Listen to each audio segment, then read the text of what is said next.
Sejam bem-vindos, bem-vindas a esta sétima live do workshop 15 portas para abrir a escrita, e concretamente a escrita de literatura infantil e juvenil. Depois de, na live passada, termos visto a importância do conflito, o conflito como motor, gerador de histórias, vamos hoje centrar a nossa atenção noutro elemento importante quando escrevemos, e sobretudo quando escrevemos literatura infantil ou juvenil, que são os diálogos. De facto, o diálogo é importante nas nossas histórias e concretamente nas nossas histórias para crianças e para jovens. Demos como título a esta live Diálogo que respira, como escrever falas naturais que dão vida às personagens. De facto, uma, uma história sem diálogos corre o risco de se tornar uma história maçadora, uma história que não capta a atenção dos nossos leitores. Por outro lado, quando nós utilizamos diálogos nas nossas histórias, temos de estar conscientes de que os diálogos são importantes, portanto, não podem ser inúteis, têm de ser necessários e que são fundamentais para captar a atenção do nosso leitor. Então, diríamos que uma personagem que não fala não respira. E por isso os diálogos são o pulsar da narrativa, o momento em que o nosso leitor ouve as vozes dos personagens, sente e é capaz de captar a atenção e vive a cena como se estivesse também a interagir com as personagens. Portanto, hoje vamos descobrir como transformar palavras escritas em verdadeiras conversas que fazem a história avançar. E essa é uma das características, uma das particularidades do diálogo.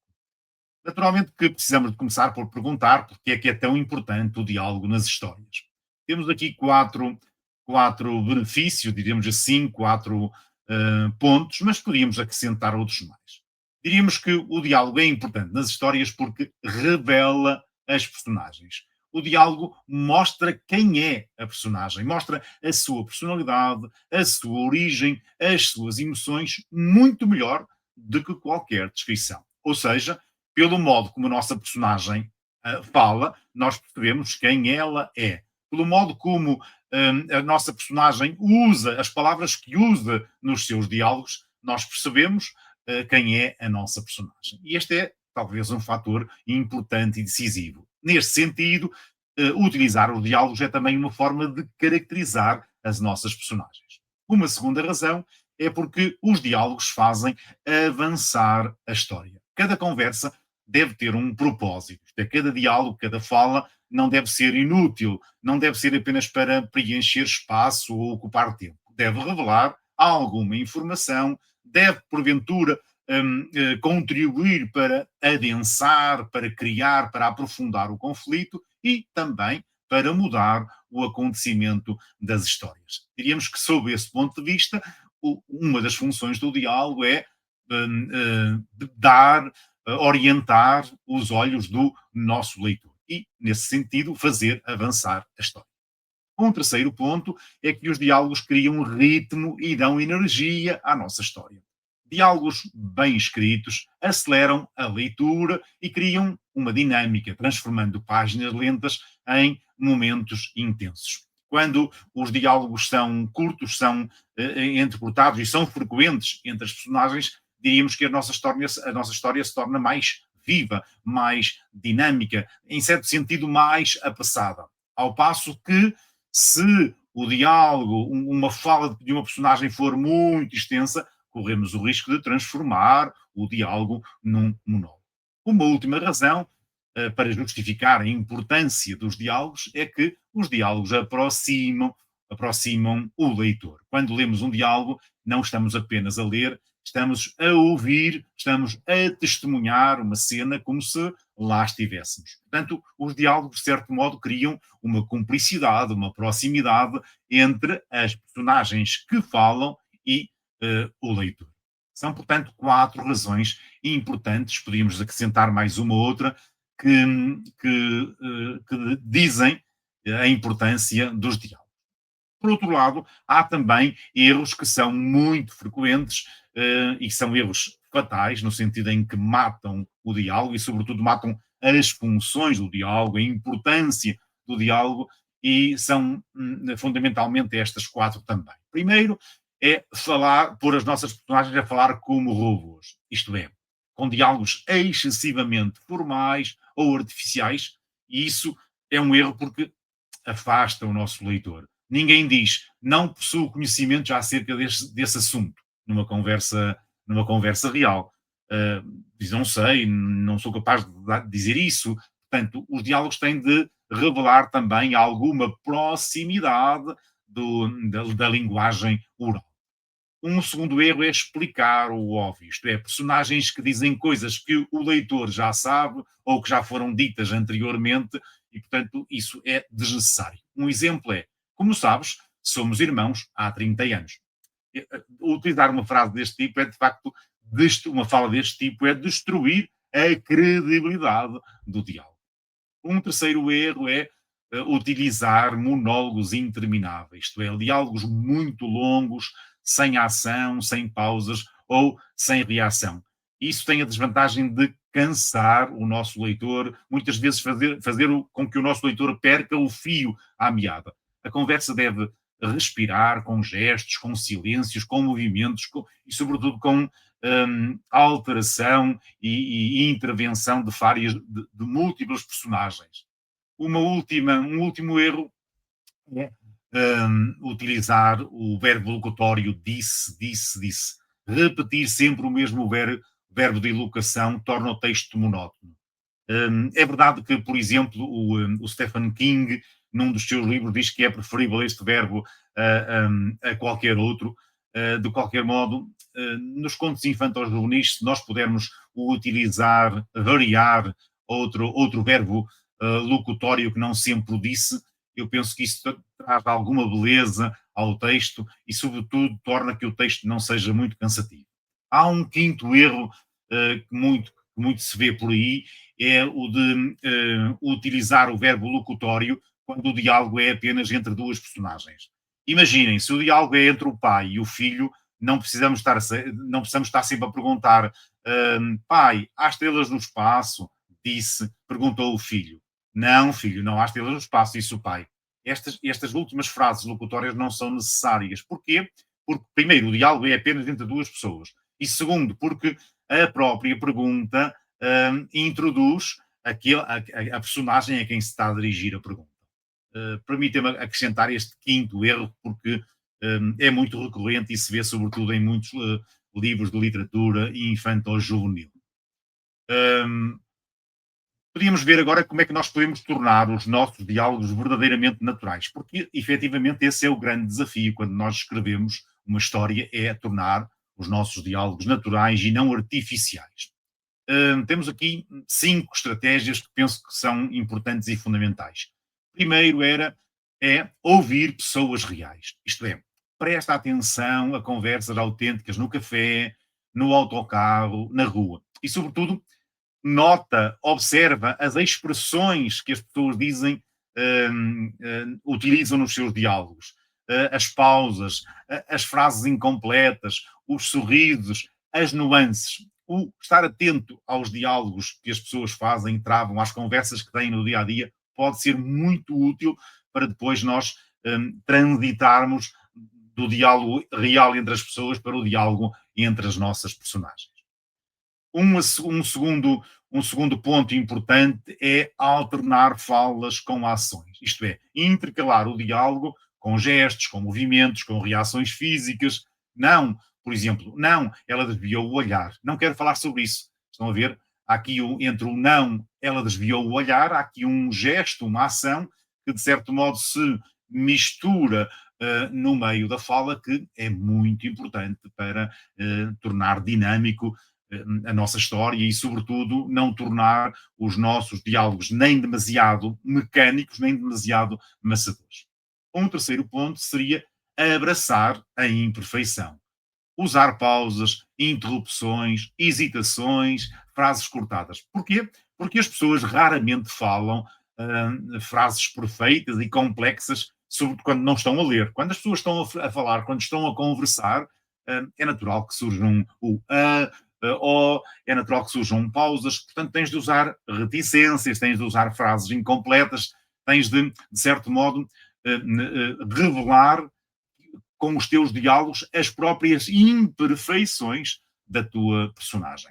Em quarto lugar, criar vozes únicas. Isto é, cada personagem deve soar diferente. Deve soar diferente de acordo com a sua idade, com a sua origem, com o seu temperamento, com o seu contexto social e mesmo até com a sua importância na história.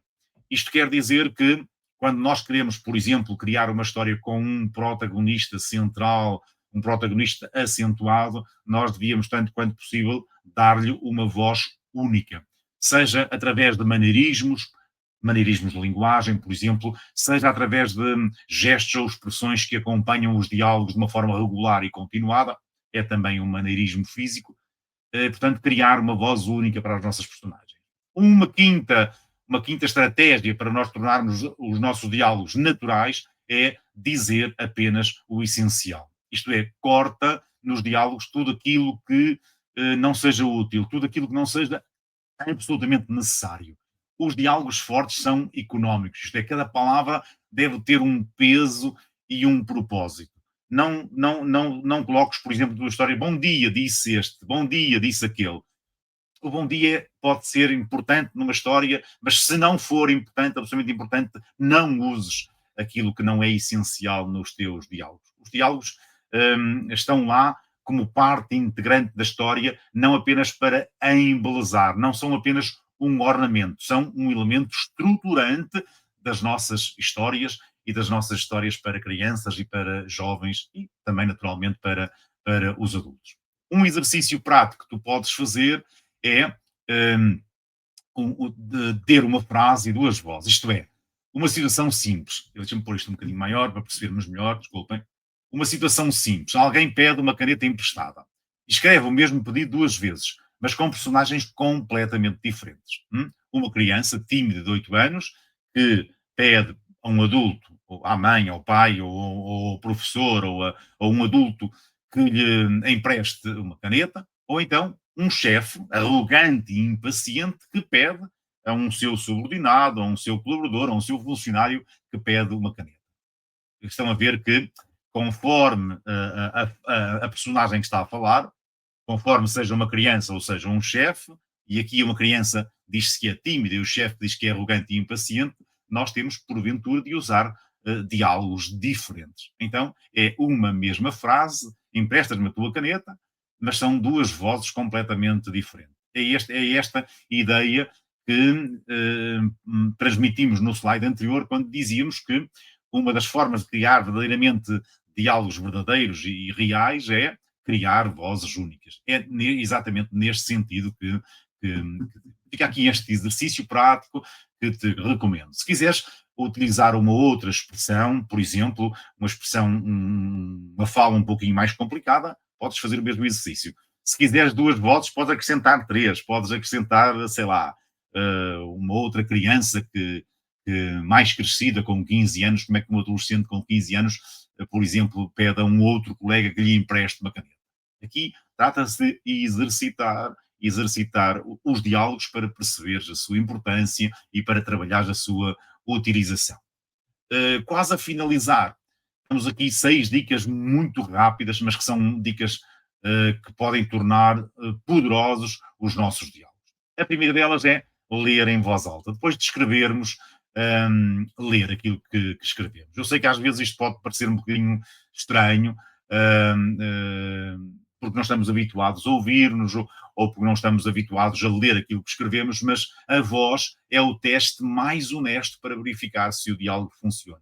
Nós, quando gravamos a nossa história ou quando ouvimos a nossa história, nós percebemos quando há uma palavra que está a mais, quando o diálogo é desnecessário, quando é preciso, porventura, encurtar a frase ou acrescentar no meio do diálogo, no meio da fala, uma ação. Portanto, ler em voz alta pode ser uma poderosa estratégia para enriquecer os nossos diálogos. Em segundo lugar, cortar sem piedade. Se uma fala não revela a personagem, não cria tensão, não faz avançar a história, corta, elimina. Os diálogos devem ser dinâmicos e, sobretudo, os diálogos não devem ser inúteis e superficiais. Isto é, não uses na tua história diálogos apenas por usar. usa os diálogos na tua história de uma maneira consciente, de uma maneira estratégica, de modo que os diálogos acrescentem efetivamente algo à tua história.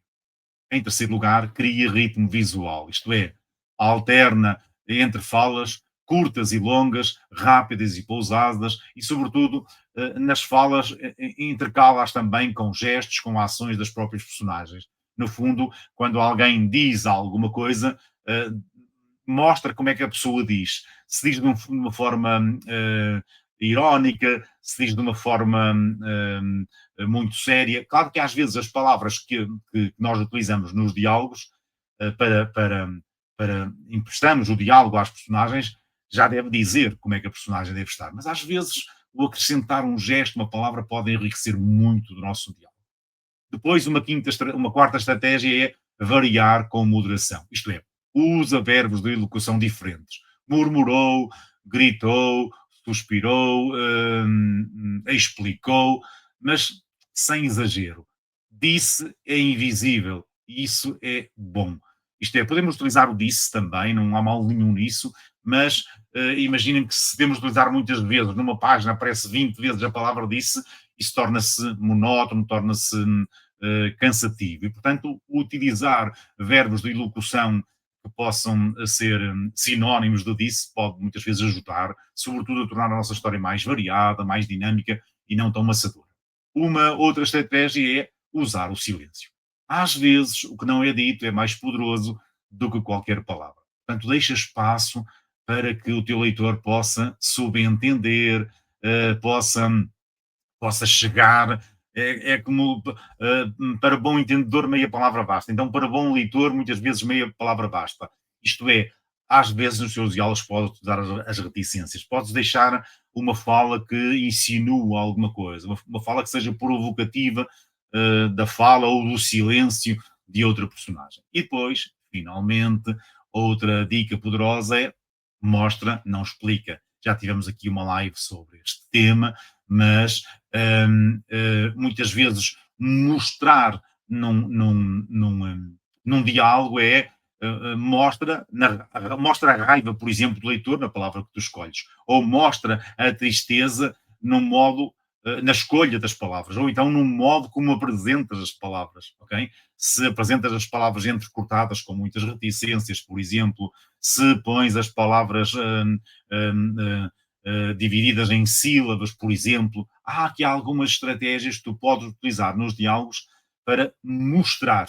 Isto é, se tu não queres utilizar muitos gestos, nem muitas ações explicativas entre as falas, podes, na escolha que fazes das palavras para as falas dos personagens, eh, escolher palavras que efetivamente revelem o estado de alma da tua personagem. Então, em síntese desta live, nós diríamos que o diálogo é a respiração da história. Se um diálogo soa verdadeiro, as personagens ganham vida. Se o diálogo hesita, vacila e explica demais, é provável que a magia se quebre. E, portanto, cada palavra conta. Uma estratégia para nós aperfeiçoarmos o diálogo é lermos também bons livros, ou livros que utilizam e que exploram bons diálogos entre as personagens. O lermos livros que exploram como leitores, isto é, lermos livros que exploram o diálogo como leitores e como escritores, pode efetivamente ajudar-nos a encontrar também a nossa voz autoral no que diz respeito à utilização e à exploração da estratégia que é os diálogos nas histórias. Então, se vocês quiserem depois partilhar aí no chat deste vídeo, seria importante conversarmos, por exemplo, sobre qual é a maior dificuldade que sentes ao escrever diálogos. Hum, que diálogos é apenas criar vozes distintas, evitar explicações em excesso, encontrar o ritmo certo, partilhar as tuas experiências e exemplos. E vamos aprender juntos. Este é o momento para tirar dúvidas, para trocar ideias e descobrir novas estratégias para dar voz às tuas personagens. Por exemplo, eu estou a ler agora o romance do Woody Allen, O que se passa com Baum, e há uma estratégia que ele utiliza muito interessante. O Baum é um homem com, um, com alguns problemas interiores, com alguns problemas de consciência, e então, muitas vezes ao longo do livro, o Baum dialoga consigo mesmo. E acontece que é como se fosse, é como se o Baum criasse um alter ego com o qual vai dialogando. E as falas são muito interessantes. E, sobretudo, é como se o alter ego fosse alguém que confronta o próprio Baum consigo mesmo. É uma estratégia fabulosa, por exemplo, de utilização dos diálogos. Eu recomendo, por isso, a leitura do livro do diálogo, O que se passa com um Baum, pode ser interessante para percebermos e percepcionarmos a importância dos diálogos na escrita. Qual seria o desafio para esta semana? Seria, em primeiro lugar, escrever uma cena feita apenas de diálogos, sem narração, sem descrições, sem contexto. Depois, num segundo passo, o teste, isto é, quem lê a história que eu escrevi deve conseguir perceber quem são os personagens e o que está em jogo só pelas falas, isto é, quem são os personagens e qual é o conflito. E o terceiro passo seria construir mundos, isto é, oferecermos à nossa história algum cenário que torne a nossa história envolvente e credível. Creio que sobre diálogos por hoje é tudo. Obrigado pela vossa presença. Continuem a escrever, a experimentar, a dar vozes às histórias que certamente só tu sabes contar. Portanto, até breve e até à próxima live deste workshop 15 portas para abrir a escrita, concretamente a escrita de literatura infantil e juvenil. Uma boa semana para todos e até à próxima live.